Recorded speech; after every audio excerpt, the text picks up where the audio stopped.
Haversacks are dumb. The way that haversacks are used in the modern bushcraft community is an ahistorical application of a piece of equipment that is better served by using a historical piece of equipment that is still in common use. In this video, I'm going to talk about the history of the haversack, why it doesn't have a place in the context that is currently used historically, and what a better option for that is, both for both equestrians and pedestrians. If you ask most bushcraft instructors or bushcraft practitioners why they carry a haversack today, they will tell you that it's because they're historical and they like the history, and they believe that, all the frontiersmen use them and they want to be a frontiersman. The problem is, even a little bit of historical research will quickly disabuse you of that myth, and we find that the vast majority of what gets taught as bushcraft history is ahistorical nonsense that people are just too lazy to do the research for. Okay. That having been said, if you like using a haversack to carry your wilderness living gear, by all means do so. Hike your own hike. I'm not here to gatekeep. I'm not here to tell anybody what they have to do. I'm simply here to give you a better option. Okay? So there is this idea. Number one, we have to disabuse ourselves of the notion of the pedestrian frontiersman. Okay? Frontiersmen, trappers, long hunters, traders, we're not traveling on foot. Okay? If you're a trader, you're going out amongst the American Indian tribes to trade European manufactured goods for furs and pelts and hides. You can't carry that stuff on your back. You have to have a boat, or if you're on dry land, you have to have pack horses. All right? So, if you have a boat to carry your trade goods, or you have a pack string to carry your trade goods, you're not carrying all of your living equipment on your person. It doesn't make sense. Because you wouldn't do that. You would have some basic emergency gear on you, like a fire starting kit and your shot pouch for operating your long gun, and then you would have your rifle or your trade gun or whatever. But you're not going to carry your blanket on your person unless you're wearing it as a match coat because it's cold out. You're not going to carry all your cook gear. You're not even going to really carry your food. Okay, you're going to have that either in your boat or on your pack horse. There were times in history where frontiersmen were, let me back up. If you're a trapper, you're not carrying 60 pounds of traps on your back, plus your bedding, plus all your other equipment. It's just not going to happen. All right. You're going to have it in a bateau or a pirogue if you're paddling up the Missouri. You might have it on a canoe if you're in, New York or Pennsylvania or New England or Canada. But you're not carrying that stuff on your back. All right. You're carrying it on a pack string, or you're carrying it in a boat. If there are times recorded where fur trapping brigades started out on foot, or they had to travel on foot for a short period of time because their horses got stolen, invariably what we see in the record when that happens is they either had a few horses left for pack animals and they walked, or they cached most of their equipment and then moved on in, what the British would call hardtab routine, with basic survival load until they could get more horses and then come back and get their equipment. The idea of the pedestrian frontiersman is a myth, and it's a myth that dies hard. Okay. Now, I understand that today, not everybody owns horses. Not everybody's interested in owning horses. Okay. Not everybody canoes. Not everybody owns a canoe. Not everybody's interested in canoeing. And if you just want to go to the woods and practice these skills, by all means, do it on foot. Okay. Hike your own hike. Nobody's telling you shouldn't. What I'm telling you is that the haversack was never used historically the way that we think of it today. Okay, so I have my shooting pouch and horn right here. Okay, and you will notice that this is a very small pouch. This is like 7 inches by 7 inches. Okay, it's got a small external flap that I think, I'm not even sure what I've got in there. I think I have an extra flint and steel. No, I have a burning lens. I have a compass, and I have an Arkansas stone for touching up a knife, usually my patch knife. And then it has a main pouch and a back pouch. The back pouch has nothing in it except for ball for my flintlock. Okay. The main pouch has accoutrements for the maintenance of my rifle. I've got some tow in there. This is usually wrapped up in my flint wallet. I have a powder measure and a pan brush. I have a mainspring vise. I have an oiler, which I'm pretty sure is ahistorical. I have a bag mold for molding ball. I have a little napper for pressure flaker for napping my flint edges back on. And I have a ball puller. Okay. And normally I have a pair of pliers in here, but I actually took them out the other day because I was using them to set snares. And they went in my market wallet instead of my trap bag, instead of in my shooting pouch. Then on the outside, I have my patch knife and I have some patching. Okay. This is never intended to be a general catch-all bag. Okay. And anybody that has ever used a gun of any sort under pressure, under duress, will realize you don't want a bunch of extra crap in here. Okay, because that's going to make it harder to use the gun efficiently and effectively. Okay, you don't want your fire kit in here because it's going to get in the way. You don't want, I can reach in here. I can reach down in that bag and grab a ball. I can grab my powder, and usually if I know I'm going to be shooting, my powder measure is going to be hanging out. That's why it's tied with sinew. I can reach in, I can grab my powder measure, I can pour some powder and pour it down. I can reach in, grab a ball, grab some patching. While I'm pouring the powder, I'm going to stick the end of this in my mouth to spit lube it. I can stick the ball on there, stick it in the muzzle, cut it, put the patch knife away, drop the powder measure, hit the ramrod, load the gun, and I'm ready to go. And that's how you get a fast turnaround on reloads with a muzzle loader, is by not having a bunch of crap in your shooting pouch. This was never used as a general catch-all. Now, some guys will carry a fire kit in there. That's fine. I carry a compass in mine. I carry the Arkansas stone because the patch knife is part of supporting the gun. The other stuff that's in there, I could really take it out and put it in my trap bag or my saddle bag or something and be perfectly fine. It's just convenient for me here, and it doesn't really slow me down. Okay? That bag is small enough, I can't really put a lot of other gear in there. I couldn't put, a water bottle in there. I couldn't put, a blanket on there. I can't put a jacket in there or anything like that. So, if we accept the reality that historical frontiersmen were not pedestrians, there is one group in the first 125 years of America that were regularly pedestrians. Okay? That was military. Until right before the American Civil War, we had a very limited cavalry presence in the American Army.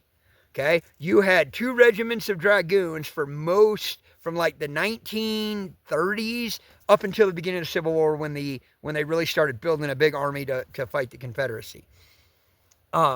In fact, without getting too far off track, the Union Army's cavalry was crap at the beginning of the war. They didn't really become an effective fighting force until the middle of the war. Because they were trained as dragoons. They were trained as mounted infantry more than as cavalry. And there was a very small number of them. So when we had to stand up big divisions of cavalry, all of a sudden it's like, we're not sure how to do this. Let's look at what the Europeans are doing. And the European methods didn't really work very well in America anyway, even, in the East where most of the war was fought. But that's a whole nother subject, fascinating subject, but whole nother subject. So for most of early American history, the only pedestrians that were going to be in the woods were going to be people walking from like their house to town or to the neighbors. And generally, if you're going to town, you're taking a wagon because you're going to resupply while you're there.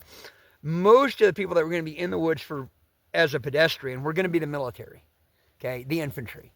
And even then, they would have wagons. Okay, Braddock's defeat is famous because they were cutting a wagon road, right? Okay, for the wagons to follow that had all the supplies for the army. Daniel Boone cut the Wilderness Road through the Cumberland Gap to bring wagons through because they were bringing wagons of supplies and equipment and settlers through.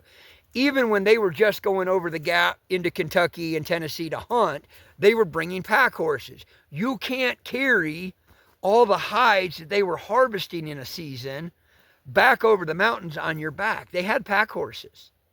Okay?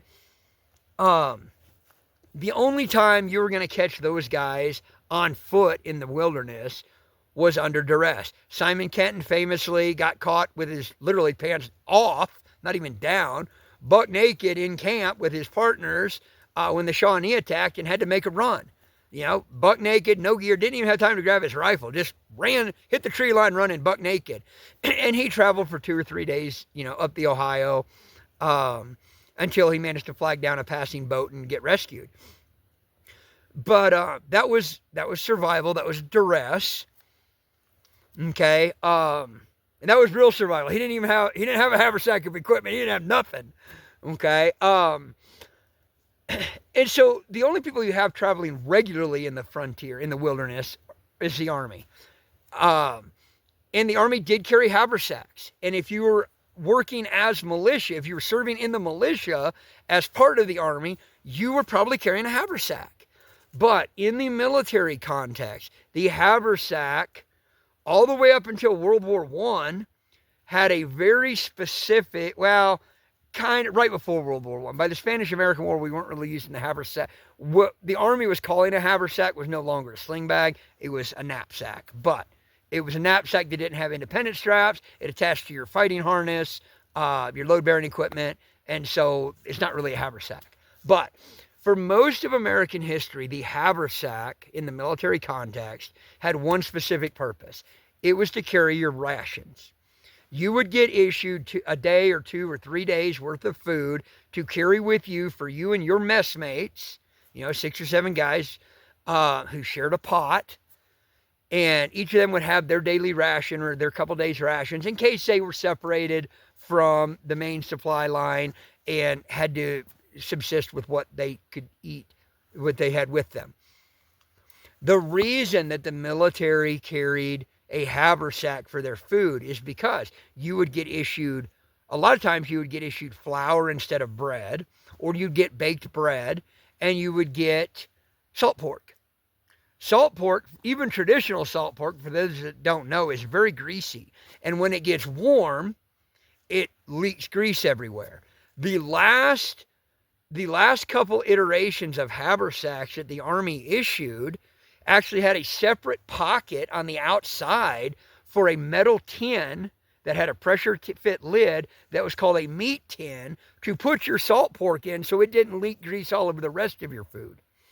But that's the reason that you had a haversack for your food, is to keep the grease and the food out of the rest of your equipment. So how did the Army or the militia carry the rest of their equipment that they had to carry on their person? Okay, generally most of that stuff went on a wagon or on a pack horse. Okay, but if you were marching and you thought, there was a chance that you were going to be separated from supply trains, you would use the same piece of a gear that we use in the modern world to carry all that basic living gear, a backpack. Okay, now we have, like the modern, I don't even know what the current iteration is. In my day, we carried the Alice pack. Your Molly ruck, your Alice pack. In the Korean War, they had some mountain rucks that had frames. But for most of American history, they just carried a knapsack. That's a small single pocket, maybe has one outside pocket, no frame, 2 shoulder straps, usually a long flap on top or some straps to tie a blanket off to. And so you would carry that stuff in a backpack. So if you're gonna be a frontiersman or a woodsman or a bushcrafter, and you're going to do the pedestrian route, it makes way more sense to carry a fucking backpack, dude. Like, seriously, it's bushcraft is cosplay, or not bushcraft is cosplay, but haversack for your survival is just cosplay, man. Carry a fucking backpack, carry a day pack. It physiologically, it is more ergonomic. Okay, it distributes the load better. You can carry more weight without wearing yourself out as quickly. You can carry more equipment because you can fit more in a slightly larger backpack than you can in a bag hanging on your side. So knapsacks are dumb, or haversacks are dumb. Okay, now from an equestrian perspective, the Army's cavalry did carry haversacks in the post-Civil War era. They did have a haversack as a meat bag. They also carried a canteen. Okay? What you'll notice about my shooting pouch when I actually put it on is it rides really high. It's like right up underneath my armpit. Okay? It's not hanging down here below my belt. And there's a very specific reason for that. And that reason is I'm an equestrian. So last week, so my kids do have haversacks, okay? They use them when they're just tooling around our property or when they're just, hiking down to the creek on the neighbor's property to do stuff and just lightweight exploring. They carry a fire kit in there and a water bottle, and that's it. Like, if we're going to the woods, they don't carry haversacks because haversacks are dumb. So the other day, my daughter, my teenage daughter, decided she's going to carry her haversack. She was going to use it to put her trap line bait in, which we don't do. We have historical tight trap bags, what a lot of people call market wallets, for that purpose. But she didn't want to deal with that, so she just was going to throw it in her haversack. So at one point, she went to mount her horse. As she stepped across, her horse took a step. The haversack, which hangs down like most haversacks do, got flipped up under her butt, and when she went to sit down, she actually fell halfway off the horse. And so she, the horse is starting to booger a little bit. She's trying to get loose from it, and she almost fell off the horse. Like, I don't know how she didn't fall out. Me at my prime, I would have come off the horse. She managed to stay on, got organized a little bit, stepped off to get organized completely, stepped back on. Right as she swung her leg over, the haversack swung loose and smacked the horse in the off shoulder. And the horse was like, "Fuck you, I'm out," and took off. And so what happened was she again managed to stay on the horse. She managed to, get the rest of the way in the saddle and get it shut down, but barely, just barely. And it took her probably 1/8 of a mile to get that horse to stop and kind of catch her breath and get organized again and everything. Haversacks on horseback are a terrible idea. When the cavalry carried their haversacks, they carried them up high like this. Because by that era, by the era where we had cavalry carrying haversacks regularly, they were using cartridge-fed rifles, okay? And they were wearing their cartridges on their belt, so they didn't have to carry a shooting bag anymore. So they just had one bag here and then their canteen over here, and they wore them high and tight like this, where they would be out of the way. So if you are going to carry a haversack on horseback, make sure it's up high. The other issue you have is you can see, if I let my arms just flop, it's hard to tell in this big baggy shirt, but my shoulders are hanging even, okay? If I had a big haversack like most bushcrafters carry, it would sit like this. That's going to be an issue, not just for horseback, but for pedestrians as well. It's certainly going to be an issue in a canoe where you're trying to paddle and you got to reach your arm up like this because you got to reach over your haversack. Okay, when we canoe, We canoe in primitive gear too. And I'm always sketchy about it because, like, man, if I go in the drink, my shooting pouch is ruined, my powder horn's ruined. Um, and, but we do it anyway. And so I won't even wear my shooting pouch. I will tie my shooting pouch off to one of the thwarts of the canoe so that if I do go in the drink, I'm not fighting all my gear to stay on the surface. And my kids can't do it because they have to wear life preservers under state law. I have to have one in the boat, but I don't have to wear mine because I'm an adult. And I generally don't wear it because I'm a really strong swimmer, and I'm like, unless I get knocked out when we spill the boat and die, I'm gonna be able to swim. I've swam in frozen rivers, etc. And so we don't really use haversacks. Like, I bought each of my kids a haversack when they were still toddlers. But even they don't really use them anymore. They use them, like she used it the other day just because she didn't want to dig out her trap sack. And we weren't setting traps. We were just checking trap line and rebaiting stuff. Haversacks are a terrible idea. Yes, they're a great idea if you're carrying traditional foodstuffs and you want to keep the grease out of your the rest of your gear. But haversacks are a terrible idea. They're ahistorical. Okay. They are unergonomic, and you can't carry enough gear to make it worthwhile. Okay? Oh, it's just my survival gear. We've established, I've talked about this in videos already. If you're carrying gear, you're not in a survival situation, dude. That's not survival. You're just camping or wilderness living, one of the two. And if you get to the point where you're building a fixed structure, you're not even camping anymore. Now you're homesteading. Which you can't do on the Forest Service in the backcountry legally. You can't build a permanent structure, so you're just camping. Haversacks are dumb, guys. Haversacks are dumb. Now, again, not telling you not to carry one. If you want to carry one, carry one. But put your freaking food in it like it was designed for. Don't put all your other gear in there. Put your food in there, and carry a knapsack like your historical counterparts did. Right? So, guys, till next time. Hopefully I didn't ruffle too many feathers. I actually don't care. But hopefully I didn't. Till next time. We'll see you out there.